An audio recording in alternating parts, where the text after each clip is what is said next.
Inicia a las 5 con Alberto Padilla, un programa diseñado con el objetivo de llevarte diariamente un tema de actualidad, acompañado siempre de reconocidos editorialistas, de lunes a viernes a las 5 de la tarde por CRC 89.1 Radio. A las 5 con Alberto Padilla.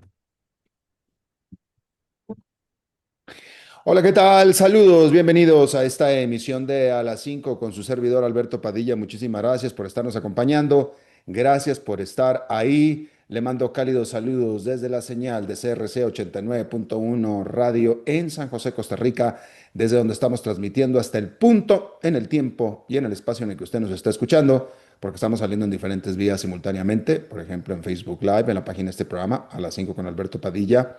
Estamos disponibles en el canal de YouTube de este programa. Estamos en podcast en las principales plataformas, Spotify, Apple Podcast, Google Podcast y otras 5 importantes más. Aquí en Costa Rica este programa que sale en vivo en este momento a las 5 de la tarde se repite todos los días a las 10 de la noche aquí en CRC 89.1 Radio. En esta ocasión me acompaña, como usualmente lo hace, tratando de controlar los incontrolables, el señor David Guerrero y la producción general de este programa, siempre poderosa, desde Colombia, a cargo del señor Mauricio Sandoval. Bien, hay que comenzar informándole sobre el hecho de que el mundo se despertó este jueves con otro foco rojo geopolítico, este totalmente sorpresivo e inesperado.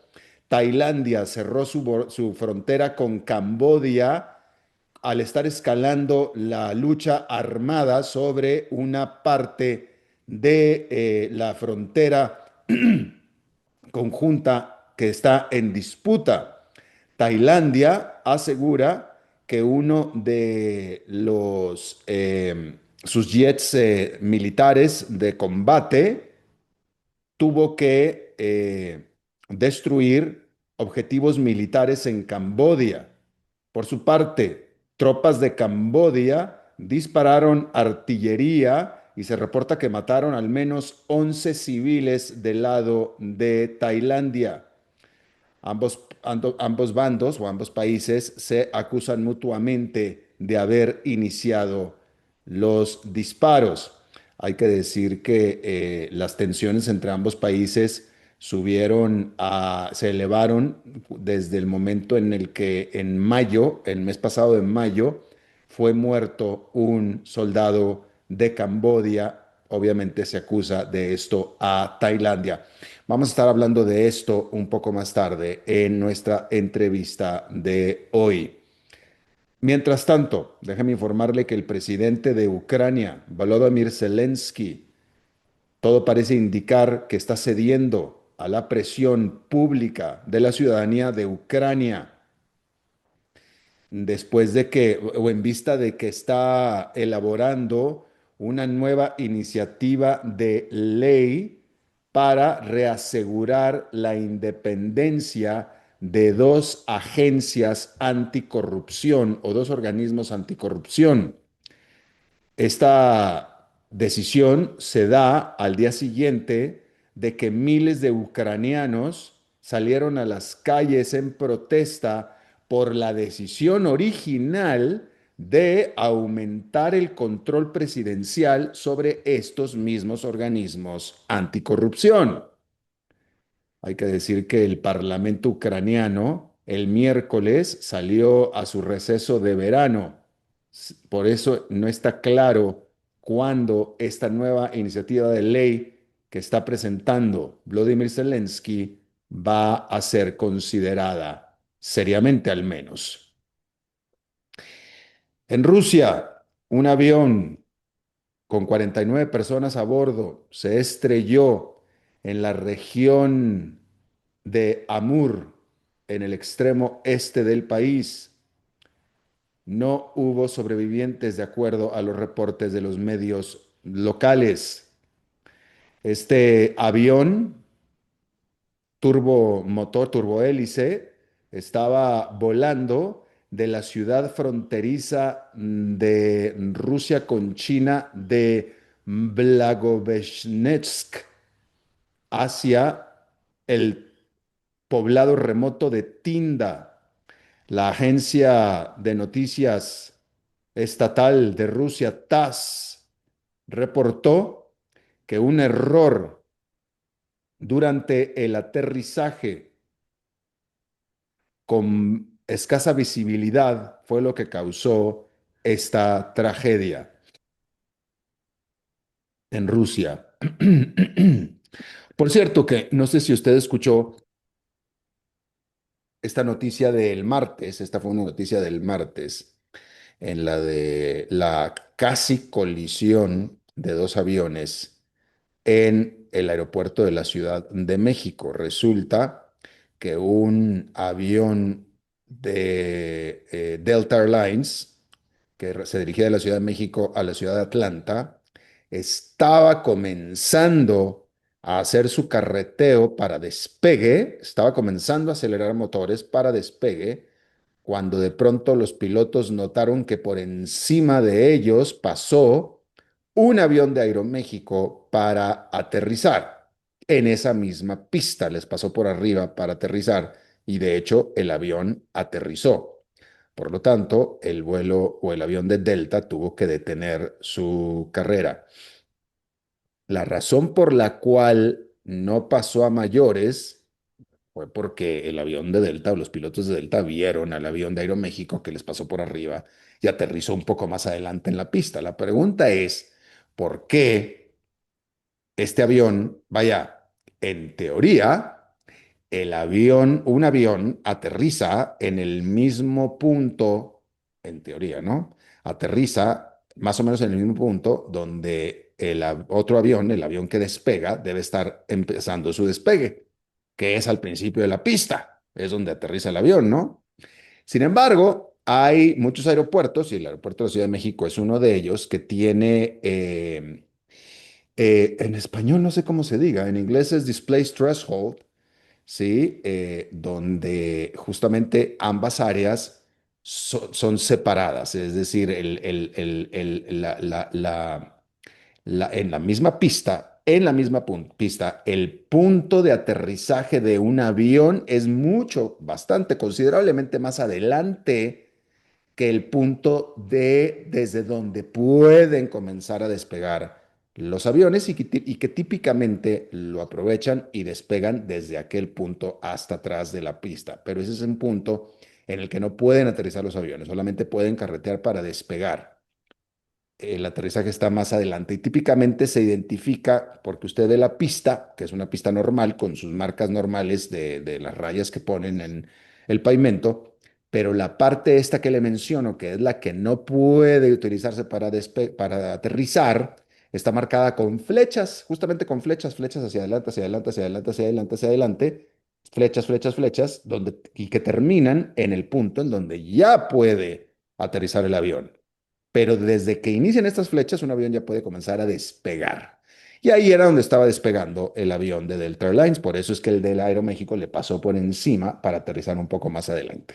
Eso no quita, o sea, por esa razón no pasó mucho a mayores. Hubiera pasado mucho a mayores si el avión de Delta hubiera estado más adelante y se hubiera metido al área donde el avión de Aeroméxico iba a aterrizar, proveyendo que los pilotos de Aeroméxico no lo vieran al avión despegando sobre la pista que ellos iban a aterrizar. La razón por la cual, de todos modos, los pilotos de Aeroméxico no vieron al avión de Delta era porque justamente los aviones de Aeroméxico, los pilotos de Aeroméxico tenían su vista fijada en el punto de aterrizaje que es bastante más adelante que donde estaba el avión de Delta a punto de comenzar su carreteo. Sí, que yo que soy piloto se lo digo, la vista, cuando vas a aterrizar, la vista de los pilotos está fija en el punto de aterrizaje. Y es como una visión de túnel justamente a ese punto, y es básicamente como tiene que ser. Y ya es difícil, no hay para qué típicamente fijarte qué es lo que hay antes del punto de aterrizaje, porque en teoría no debe haber absolutamente nada y sobre todo nada que te pueda afectar a ti. En este avión, en este caso sí había, pero de nuevo, no me parece nada de raro que los pilotos de Aeroméxico no hayan visto a ese avión de Delta. lo hubieran visto perfectamente si el avión de Delta estuviera en el punto donde ellos iban a aterrizar. Ahí sí, ¿sí? Bien. ¿Qué fue lo que pasó? Todo parece indicar que fue error del controlador, que obviamente que dio los permisos equivocados, ¿verdad? Que dio dos permisos al mismo tiempo sobre la misma pista, todo parece indicar. Pero el punto que yo quería aquí, y que es muy lamentable y todo lo que usted quiera, pero al final no pasó nada. Al final no pasó a mayores. Y para mí, desde mi punto de vista, no es que yo me considere permisivo, pero digamos que el sistema funciona. Al final, el sistema es redundante y la última línea de defensa es la vista de los pilotos, sino de los cuatro, de tres, de dos o de uno. Y en este caso, dos o uno vieron lo que estaba delante de ellos, que era el avión aterrizando, y abortaron el despegue. Y está bien, o sea, no debió haber pasado, no debió haber pasado, pero al menos en la última línea de defensa funcionó y no pasó mayores, afortunadamente. Obviamente la investigación continúa. De todos modos, muy lamentable, ¿no? Muy lamentable, pero bueno, sucede. Así es que ahí lo tiene usted. Bien, informarle que,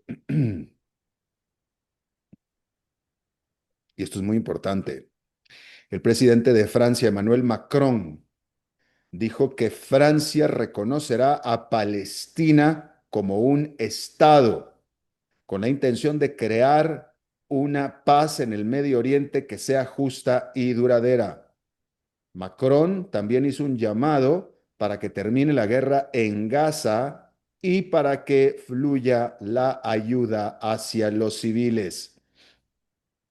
El miércoles, autoridades de salud en Gaza reportaron que 46 personas perecieron de inanición durante julio. Más de 140 países reconocen a Palestina como Estado. Sin embargo, Francia por mucho se convierte en la primer potencia europea en unirse en este reconocimiento. El ministro de Inversión de Arabia Saudita se reunió con el presidente de Siria en Damasco y prometió más de 6.000 millones de dólares para la economía siria. Esta inversión será dirigida tanto a los sectores público como privado, desde energía hasta bienes raíces o infraestructura, bienes raíces también y también agricultura. Decir que los saudíes han sido unos importantes fuente de apoyo para el nuevo gobierno de Siria, mientras trata este país de reconstruirse después de 14 años de guerra civil. Es muy interesante la bienvenida que el mundo que antes era enemigo de Siria, del régimen de Siria, le está dando a este nuevo régimen de Siria, dado que este nuevo presidente de Siria era tremendo terrorista. Este hombre, el presidente de Siria, es un tremendo terrorista por el cual Estados Unidos daba millones de dólares por su cabeza, literalmente.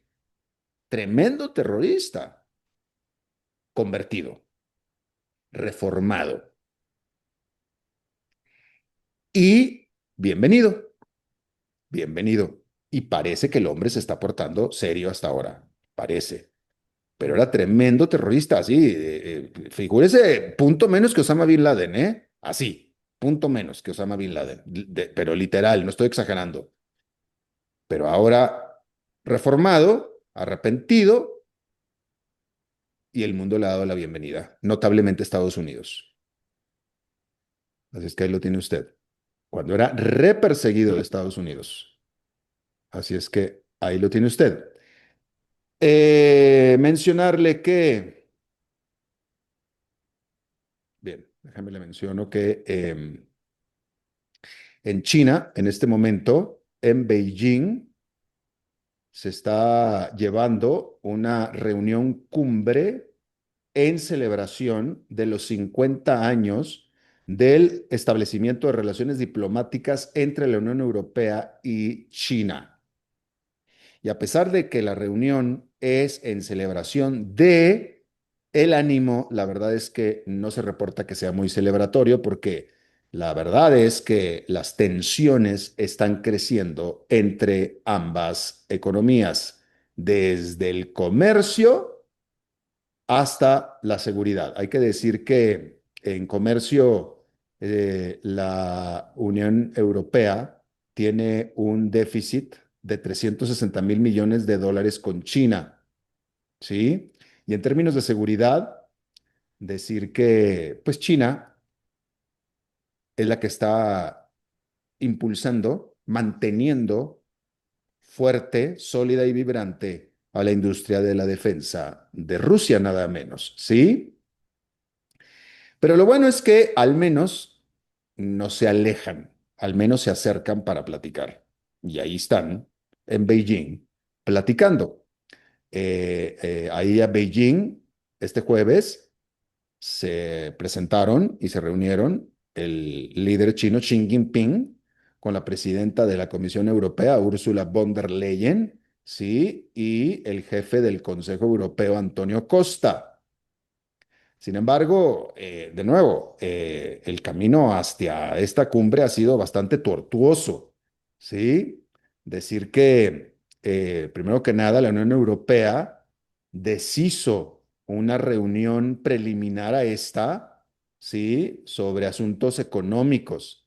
Y luego también China había cancelado una visita paralela a la ciudad de Hefei, donde los europeos estaban esperando reunirse con empresarios chinos. Y apenas la semana pasada, ¿sí? La Unión Europea le estableció sanciones a dos bancos chinos por sus relaciones comerciales con Rusia.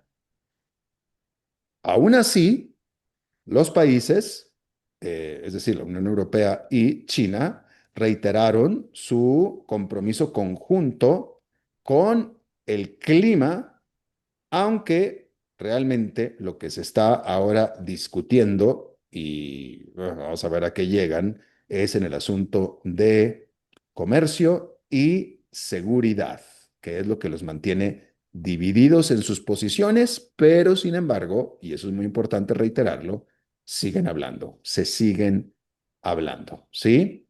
Hablando de relaciones con Asia y Europa, decir que este jueves el primer ministro de la India, Narendra Modi, firmó un acuerdo comercial con su contraparte británica, Keir Starmer, en Londres.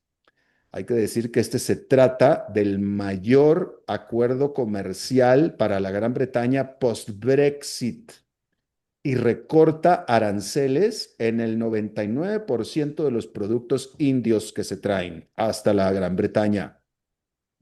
Hay que decir que la India se compromete a reducir o eliminar aranceles en 92% de bienes existentes que se importan de la Gran Bretaña.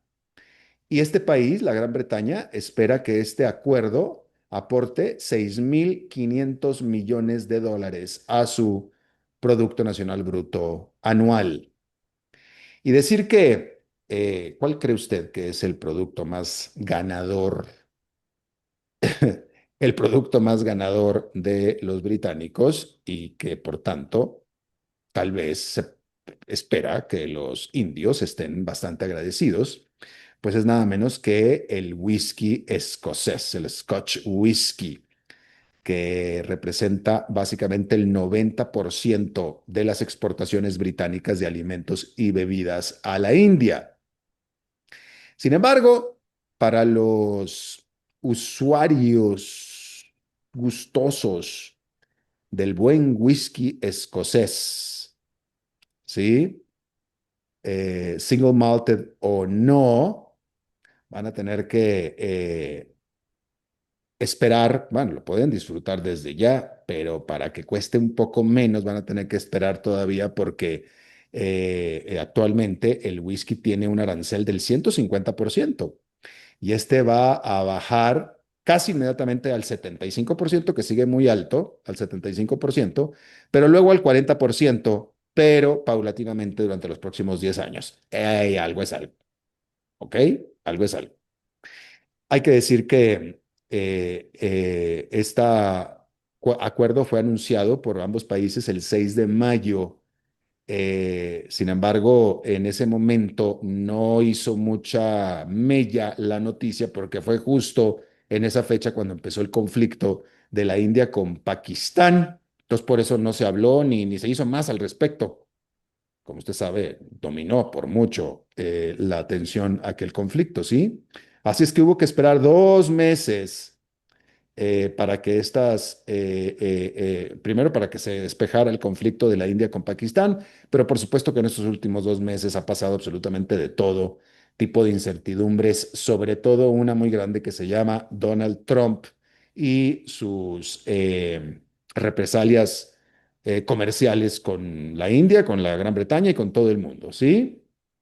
Eh, y bueno, ante estas amenazas y estos bullings, estas buleadas de Donald Trump, pues este acuerdo comercial entre dos potencias comerciales como son la India y la Gran Bretaña, pues aparece como un pacto de caballeros, un pacto amistoso, un pacto productivo y un ejemplo de cómo en teoría se deberían de hacer las cosas bien negociadas y de manera ordenada, todo para impulsar el beneficio mutuo.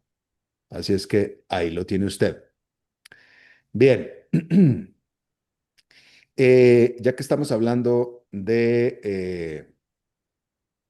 bueno, vamos a hablar de Estados Unidos, hay que decir que este jueves, usted sabe que en Estados Unidos la industria de los ferrocarriles es muy importante, muy sólida, muy fuerte, pero específicamente para carga, específicamente, ¿sí? Como en Europa es muy importante, etcétera, para el transporte de pasajeros. También mueve carga, pero en Europa la industria ferroviaria es muy importante para la movilización de pasajeros. En Estados Unidos, la movilización de pasajeros es marginal en ferrocarriles, pero la de carga es muy importante, ¿sí? Decir que hay varias empresas, unas cuatro que son muy gigantes de ferrocarriles. Una de ellas es Union Pacific y esta empresa reportó sus números, sus resultados este jueves. Y durante la llamada con los inversionistas, la Union Pacific, quien junto con su rival BNSF dominan las vías férreas hacia el oeste de Chicago, anunciaron que estaban en vías de una mega fusión, ¿sí? Hay que decir que las especulaciones al respecto, las conjeturas ya venían desde hace meses, eh, en el sentido de que habría una gran consolidación en la industria. Union Pacific dijo que estaba negociando esta unión con Norfolk Southern, que es otra de las dos grandes operadores en los estados del este de los Estados Unidos. Si se da un acuerdo, muy probablemente tendría que forzar a la BNSF y a la CSX, que son el otro gran operador en el este de los Estados Unidos, también a combinarse. Acuérdese que usted que la parte más poblada de Estados Unidos es pues ya ni siquiera la mitad este, es del río Mississippi hacia el este, la última cuarta parte o tercera parte del país hacia el este, hacia el Atlántico, es la parte más poblada y la costa del Pacífico también, claro, ¿sí? Este, Cuando vos así- estás bien, todo a tu alrededor mejora. Tu familia, tus amigos, tus planes, tu tranquilidad. Eso es tener una vida bien invertida. Comenzá a invertir en Transcomer.com. Expertos en inversiones inmobiliarias desde hace más de 20 años. Transcomer. Una vida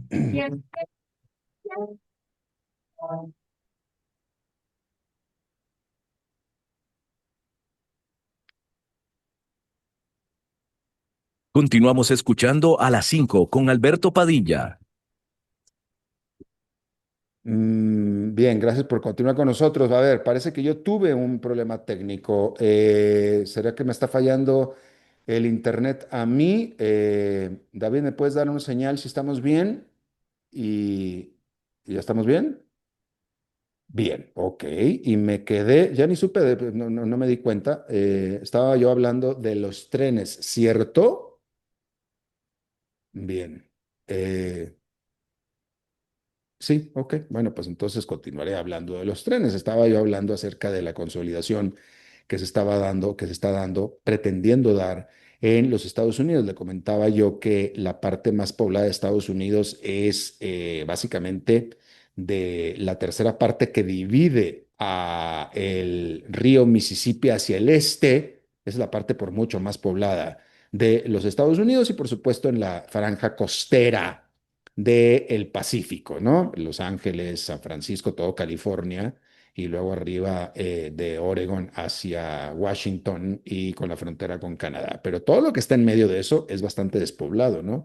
Por tanto, las empresas ferroviarias más importantes son las que están, pues, en el este de el río Mississippi, ¿no?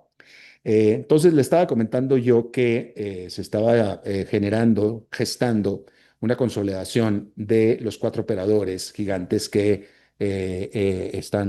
juegan en la parte este de Estados Unidos y decir que pasar de cuatro grandes operadores a dos gigantes operadores de ferrocarriles eh, pues traería definitivamente un impulso muy grande a la industria de ferrocarriles. Estamos hablando de dos jugadores gigantes que haría que sus propios resultados pues impulsaran. Estamos hablando de los resultados de las empresas, ¿sí?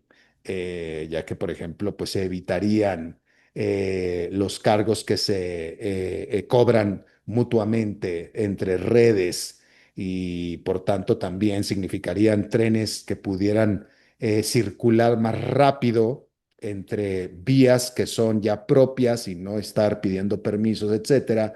Habría en general menos retrasos, etcétera, ¿sí? Sin embargo, sí se espera que sea estos movimientos, en caso de que se vayan a hacer, altamente escudriñados por las autoridades antimonopólicas. Decir que desde el 2001, es decir, que desde que inició este siglo, ¿sí?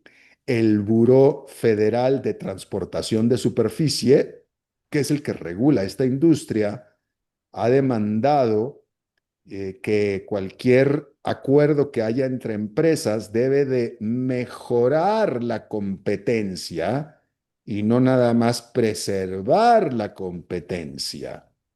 Y bueno, pues eso ha sido hasta ahora. Este gobierno en particular de Donald Trump ha sido muy pro empresario y muy pro empresa. Así es que si esto fuera en un gobierno demócrata, específicamente el de Joe Biden, olvídelo. O sea, esas consolidaciones en la industria ferrocarrilera simplemente no irían jamás. Pero ahora estamos hablando de un gobierno de Donald Trump que es pues mucho más sencillo, ¿no? Hasta ahora pareciera ser.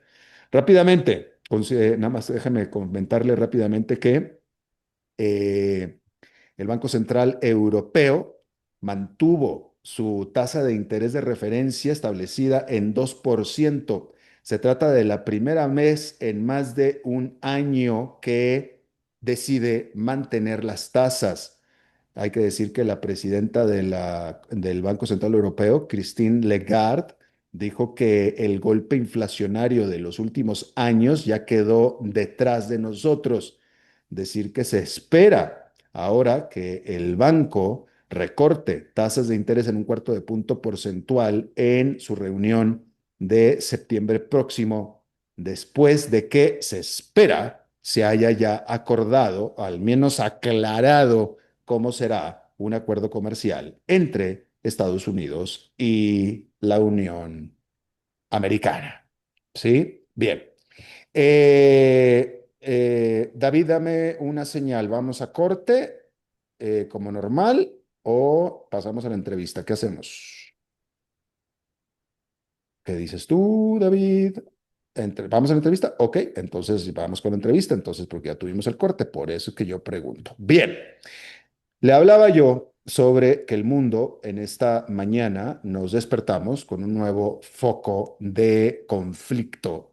Y quién, vaya, no, cuando menos a los que no nos fijamos mucho en lo que está pasando en aquella zona de el mundo, la verdad que nos causó sorpresa. En mayo, cuando sucedió, esto hablo por mí, pero en mayo, cuando sucedió el conflicto entre la India y Pakistán, existen muchos antecedentes de la India y Pakistán, no fue tanta sorpresa, fue muy lamentable, pero digamos que no fue tan sorpresa. Lo que me parece a mí que sí hubo sorpresa fue en este conflicto que traen ahora Tailandia y Camboya, que resulta que se están y se estuvieron cuando menos dando con todo.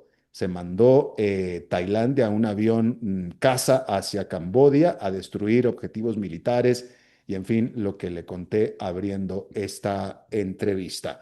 Vamos, digo, este programa. Vamos a hablar de esto y está con nosotros y le agradezco mucho David Crespo. Él es analista internacional, experto en geopolítica y observador de específicamente esta área de el conflicto que es entre Tailandia y Camboya. Te agradezco muchísimo, David. Bienvenido. Gracias. Alberto, un gusto, muy buenas tardes. ¿Qué es lo que está pasando? ¿Qué es lo que sucedió cuál es el fondo del problema fronterizo entre Camboya y Tailandia? Bueno, en efecto, la Indochina también tiene una dinámica geopolítica muy particular y tal vez lo que más nos viene a la cabeza cuando pensamos en esta región en concreto es la guerra del Vietnam, ¿no? Y después de eso, como que un poquito cuando pensamos en los grandes conflictos que de las últimas décadas la dejamos por fuera. Pero la realidad es que sí tiene una serie de tensiones, especialmente fronterizas, y una situación muy particular, justamente al ser un enclave en el Indo-Pacífico, a medio camino entre, digamos, la costa pacífica de China y la costa de la India, pues se transforma en un punto muy interesante. Ya desde el siglo XIX hay intereses coloniales en la zona y es para allá hacia donde yo quiero ir brevísimamente, porque esto hunde sus raíces justamente en la presencia francesa en concreto desde el siglo XIX, cuando de alguna manera comienza a hacerse Francia el valedor, ¿sí?, del pueblo camboyano frente a una Tailandia que en ese momento, a principios, mediados del siglo XIX, era el poder en esta península, ¿no? Entonces, la mayoría del territorio, lo que ahora es Camboya, Laos, estaba integrado dentro del reino de Tailandia, del reino de Siam, como se lo conocía en esa época, y desde ahí vienen las tensiones, ¿no? O sea, si bien Siam, después Tailandia, ¿no? Mantiene su independencia, de alguna manera, ¿no? Se transforma en estado tampón entre la Birmania británica y la Indochina francesa. Esas fronteras entre Tailandia y Camboya no acaban de quedar muy bien definidas, ¿no? A mediados del siglo XX, pues eso hizo que Tailandia también bascule hacia el Japón imperial durante la Segunda Guerra Mundial para poder aprovechar eso, ¿no? Pero la derrota japonesa hizo que Tailandia, pues nuevamente, pues no cumpla con todo, digamos, con alcanzar las fronteras que anhelaba y ya desde el momento de la independencia han tenido algunos conflictos, especialmente en una zona que es fronteriza donde se encuentran algunos templos muy antiguos digamos, lo que vendría a ser el siglo XI, XII, que se corresponderían con la cultura Khmer, ¿no? Que es el símbolo nacional camboyano, ¿no? Entonces hay un antecedente histórico, hay un antecedente, si quiere verlo también, de carácter de cómo se dio el proceso de descolonización. Y también hay un elemento adicional que es una zona que se conoce, la triple frontera con Laos, como el Triángulo de las Esmeraldas. Pero acláranos una cosa, cultural, religiosamente, racialmente, ¿Camboya y Tailandia son similares? No, hay una gran diferencia en términos étnicos, ¿no? Ahora, si bien la mayoría de la población camboyana y la población tailandesa actual es budista, existe, en términos étnicos son diferentes, ¿no? Digamos, los antepasados de los Thai que van a formar el reino de Siam vendrían, por ponerlo rápidamente, serían provenientes de una región de lo que ahora es China, ¿no? Entonces fueron descendiendo, o sea, el poder importante hace unos 800, 900 años, la región era el reino Gemer, ¿no? Y los Gemer que eran hinduistas, bueno, pues ahí tenemos las ruinas magníficas de Angkor Wat, por ejemplo, ¿sí? Ese, digamos, es el pasado hacia donde el nacionalismo camboyano ve, ¿no? Cuando quiere pensar en una visión, digamos, pues de una Camboya independiente y más fuerte, ¿no? Pero empiezan a haber procesos migratorios que, como digo, se irían hacia, desde una región de China, irían descendiendo por la península indochina hacia lo que ahora es Tailandia, serían los antepasados de los Thai, y por el otro lado también tienes un entorno al río Rojo, cerca de donde ahora está la capital de Vietnam, Hanoi, otro punto culturalmente diferente que empieza a desarrollarse.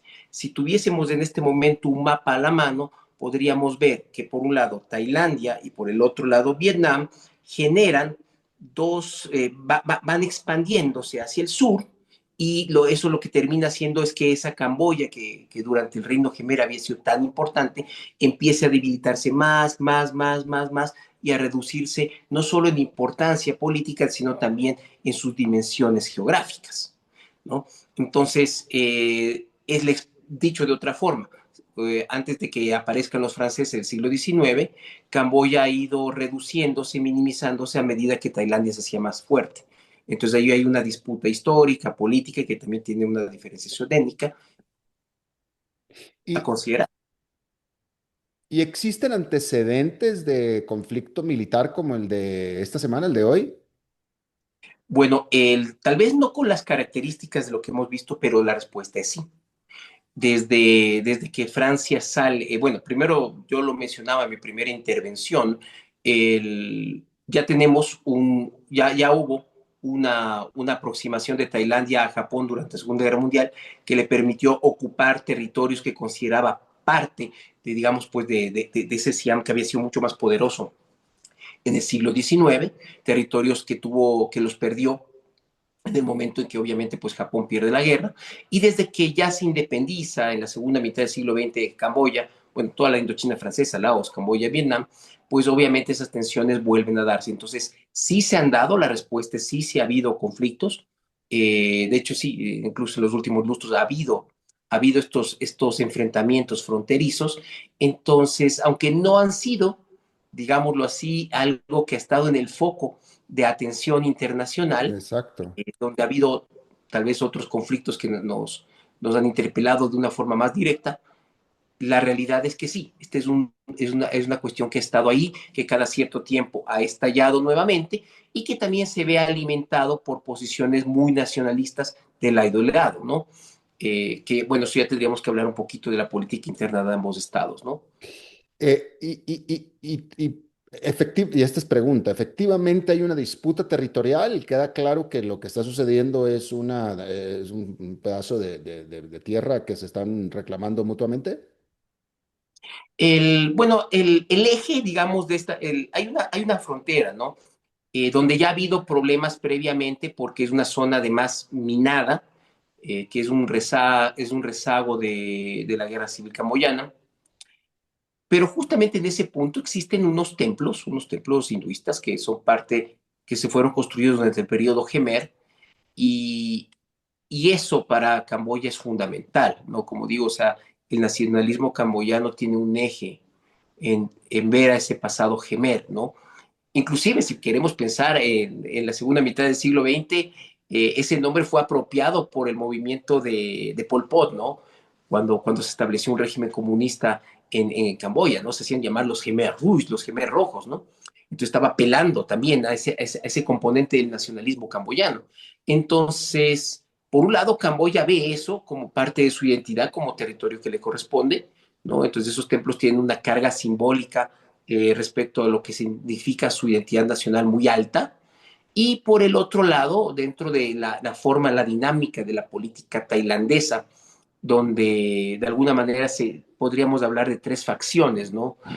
Bueno, ponerlo en español porque es un poco complicado, ¿no? Tienes pues Ujú. la facción roja, la amarilla y los naranjas, ¿no? Una facción amarilla muy vinculada digamos, a la clase alta, más conservadora, más cercana al ejército, es la que de este momento ha presionado por la caída de la primera ministra, ¿no? Porque hay una crisis interna que se ha dado también estos días que desembocó en la caída de la primera ministra. En este Por una momento, llamada telefónica con un líder de Camboya, precisamente, ¿verdad? exactamente con el papá, con el padre del actual primer ministro de Camboya, ¿no? Entonces, se da por una cuestión, ¿no? Ella pertenece a hablando de las facciones que yo estaba mencionando hace un momento, ella pertenece a la facción roja, ¿sí? Mm. Una más cercana al agro, llevamos más de izquierda, y es una facción que cuando ha gobernado casi siempre ha terminado con sus representantes exiliados y dónde se exiliaban en Camboya. Eso explica por qué esa proximidad con el padre del actual primer ministro de Camboya, o sea, se conocen previamente. Y eso es lo que le hizo que le llame, y la conversación fue muy coloquial aparentemente, inclusive pues refiriéndose en este caso pues al político camboyano como tío, ¿no? Y en el momento en que eso se filtra, este bando, esta facción a la que, digamos, la facción amarilla, pues es la que presiona por su caída y es la que más interés tiene en que esto escale, porque es la que alimenta, digamos, dentro de la política interna tailandesa, una visión nacionalista más militarista, ¿no? ¿Y va a escalar esto? ¿Cómo crees tú que va? ¿Qué sigue después de esto? Bueno, aquí hay dos cosas, ¿no? Por un lado, ¿qué es lo que ha pasado previamente? Porque, como digo, esto ya, estos rifirrafes fronterizos con Camboya se han dado en el pasado, la respuesta es sí. Y no han escalado más, no han escalado más, Se dan dos, tres cachetadas y listo. y por ahí queda, ¿no? Y, o sea, justo cuando estabas presentando esta entrevista, hiciste mención a la situación entre Pakistán y la India, ¿no? Y Pakistán y la India, que tienen razones mucho más fuertes para estar enfrentados y ejércitos que están en otra liga respecto a lo que estamos viendo entre Tailandia y Camboya, también siempre tienen este tipo de cuestiones y se bajan las aguas, ¿no? Entonces, sí, este es un contexto mucho más limitado en términos de capacidad militar, ¿no? Y en términos de conflictividad entre ambos países. Entonces, lo más probable es que esto baje y hay un interés de que baje, ¿no? O sea, Camboya no tiene la capacidad de responder, ¿no? La respuesta tailandesa ha incluido bombardeos con F-16, o sea, es algo que Camboya no puede permitirse. Y claro, ¿y aquí quién sería el papá grande, el árbitro? ¿China, Australia? ¿Quién? Bueno, aquí siempre hay que ver, ¿no? Digamos, a nivel bilateral, digamos, pues Camboya tiene un gran valedor, que es China, Mm. ¿no? Justamente volviendo a esto que yo mencionaba hace unos minutos, si viésemos un mapa, está Tailandia, está Vietnam, bueno, pues aquí está ese pequeño corredorcito que es Laos, y queda muy reducido, muy chiquito en el sur de la península de Indochina, pues está Camboya, ¿no? Entonces, en esa dinámica de tratar de bascular entre digamos, la presión, la fuerza tailandesa y la de Vietnam, Camboya se transforma en un aliado estratégico para China, ¿no? Que de esa manera tiene pues un piecito ahí, ¿no? En la península indochina, de un país que es altamente dependiente, por lo tanto, de esta alianza, ¿no?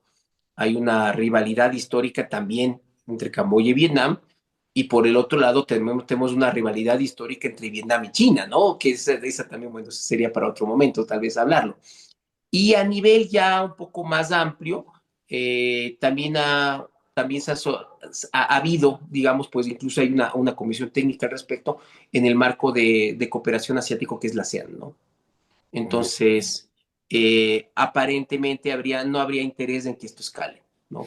de cualquier manera, parece ser, y esta es pregunta, pero según la información que tenemos, duró unas cuantas horas y ahí se contuvo y no pasó a mayores hasta ahora, hasta este momento, ¿cierto?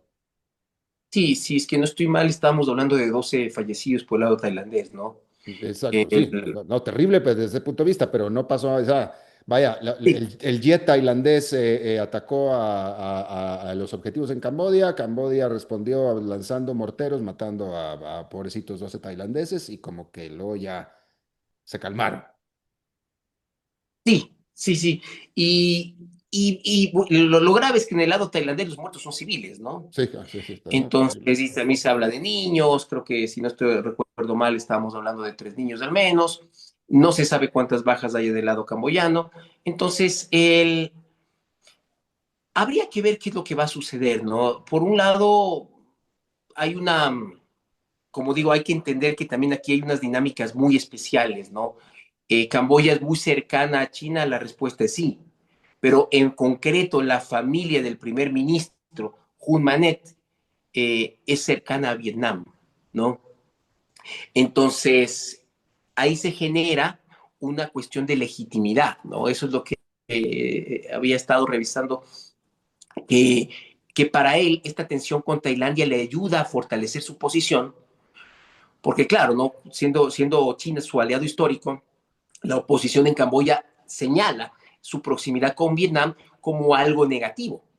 Entonces, estos brotes de nacionalismo que nacen del enfrentamiento con Tailandia le permiten consolidarse, ¿no? Y un poquito dejar a un lado el fantasma de que Vietnam lo sostiene cuando el aliado estratégico del país históricamente es China. Y en el caso tailandés, hay una situación de inestabilidad muy fuerte, ¿no? También no hay que olvidar que, bueno, hubo una serie de manifestaciones en años anteriores, eso tal vez implicaría una conversación ulterior, pero lo cierto es que la situación en Tailandia también es muy inestable, ¿no? Entonces, en este momento lo que estamos viendo también es una lucha entre facciones que no es inusual en la política tailandesa, especialmente entre, como decía, entre estas facciones de rojos y de amarillos, que estamos viendo cómo justamente se ha aprovechado por este lado de, digamos, de la facción amarilla más cercana al ejército y que varias veces en el pasado ha derrocado mandatarios, ¿no? Sí. Ligados a la facción roja, pues evidentemente esto también sirve para recomponer un poco estas luchas internas en Tailandia que tampoco son nuevas, ¿no? Pero tal vez Tailandia primero necesita reacomodar sus fichas internas Sí. para poder centrarse en un enemigo externo. Efectivamente. Bueno, pues David Crespo, analista internacional, experto en geopolítica, especializado en la zona de Asia. Te agradezco muchísimo que hayas charlado con nosotros, muy interesante. Gracias por la disposición. ¿No? Con gusto, y traté de dejar por fuera los términos que son más difíciles para nosotros de nuestra región Y y hacerlo más, lo fue más, más asequible para nosotros que estamos tan lejos de esa realidad. excelente resultado, te lo agradezco. Gracias. Un gusto, hasta la próxima. Hasta la próxima. Y bueno, es jueves y está con nosotros alguien que no estaba hace un rato y vuelve con nosotros y lo pedían el señor Dado, el señor enfadado. ¿Cómo está usted, señor Dado? Todo bien por acá, Padilla. Bueno, bajo los efectos de un escándalo político, vos sabrás que ayer aquí en Estados Unidos Eh, la directora nacional de inteligencia, Tulsi Gabbard, dígame una cosa, déjame nada más, en honor de la veracidad y del balanceo, ¿usted va a hablar de Barack Obama y no va a mencionar a Jeffrey Epstein? bueno, voy a mencionar que una comisión de la Cámara de Representantes citó a Bill Clinton y Hillary Clinton para declarar sobre el caso Epstein, ¿no? Ah, sí. Bueno, adelante, adelante, por favor. Y Perdóneme que lo interrumpí. lo de siempre, lo que te vengo diciendo, si vos crees que si los zurdos, los demócratas tienen o tenían información de Trump haciendo enjuagues raros con Epstein, ya lo hubieran revelado hace rato, ¿no? Como no lo tienen, ellos no lo revelan. Entonces lo que están haciendo es batiendo el parche, entreguen la lista de Epstein, entreguen la lista de Epstein, todo eso. Eso es lo que piden los magas, ¿cierto? No, Entreguen. no, no. Eso es lo que Eso es lo que históricamente ha pedido MAGA, pero ahora Sí. los demócratas baten el parche pidiendo Sí, que no, pero llegue también a la lista. los demócratas, la vaca, a mí me parece que los demócratas se vieron demasiado tarde, porque todo esto se gestó desde el MAGA y ya después los demócratas dijeron, creo que tenemos una oportunidad aquí para golpear, pero eso fue hasta después, Sí, ¿no? pero bueno, no sé qué bueno puede salir de eso para los demócratas si Bill Clinton es uno de los principales involucrados, digamos, en la relación con Epstein. Él voló en el avión privado de Epstein a la isla, digamos, donde se habrían realizado estas orgías con menores de edad.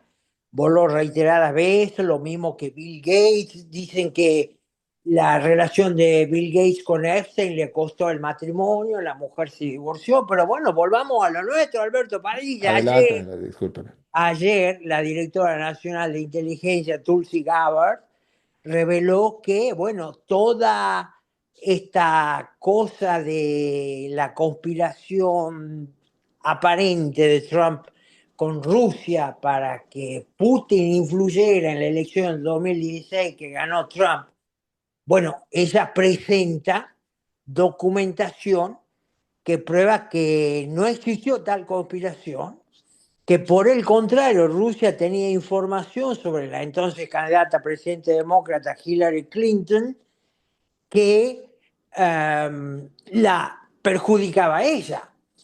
Y según esta documentación que fue elaborada por gente de inteligencia de Estados Unidos en su momento, eh, no se había encontrado en un principio factores suficientes para decir que sí, efectivamente Rusia, Putin,